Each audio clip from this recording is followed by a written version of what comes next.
Hi, this is Brandon Splay from thirstgym.com. Today we're talking about exercise called the alternating neutral grip dumbbell floor press. This is fantastic exercise for some upper body strength and also adding in some unilateral work as well with the alternating work that we're going to do. You're going to want a little bit of space and 2 dumbbells to be able to perform this exercise. So what you're going to do is you're going to get down on the floor, bring the dumbbells up to your thighs so that you can get in position, rock back.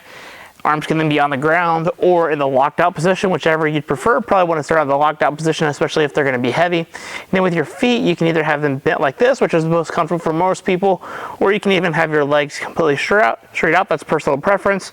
So big thing here with your feet on the floor, you want to make sure that you're not driving your butt up off the ground as you go to do that to give you any kind of advantage and basically make this a decline press. Just want to make sure your butt stays on the ground. From this position, you're just going to alternate hands that press. So you're going to bring your elbow down by your sides in this neutral grip, tap, and then back up. We're going to alternate back and forth, just as so. And then by alternating, that's going to let our rib cage to move. That's going to feel a little bit better. Our shoulders on top of the neutral grip position, but also we could even do this in like a reciprocal fashion or a pumping fashion where we would pump back and forth, and that's even going to be better for our rib cage motion. So if you're trying to restore some motion about the rib cage, this would be preferred.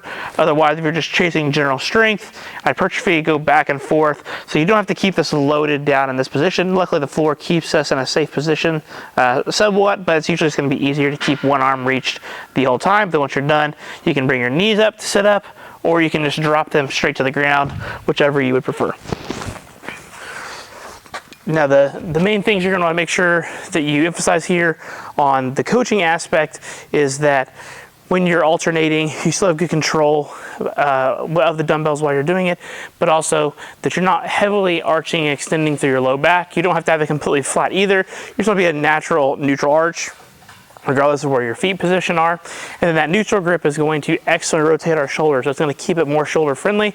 So those that have shoulder issues are still trying to find a safe way to press, this is a fantastic exercise to be able to do that. It's also going to target the triceps a little bit more than the chest. So, you know, if you happen to need some extra tricep development, this would be another option as well.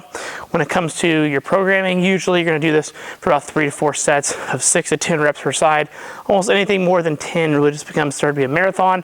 In that reciprocal motion we talked about, you might do that with a lighter weight for maybe 10 to 15 reps per side, but again, that's going to be more of a movement exercise, more so than trying to build muscle or strength. So if you got any questions, just let me know in the comment section below. Thanks. Have a great day.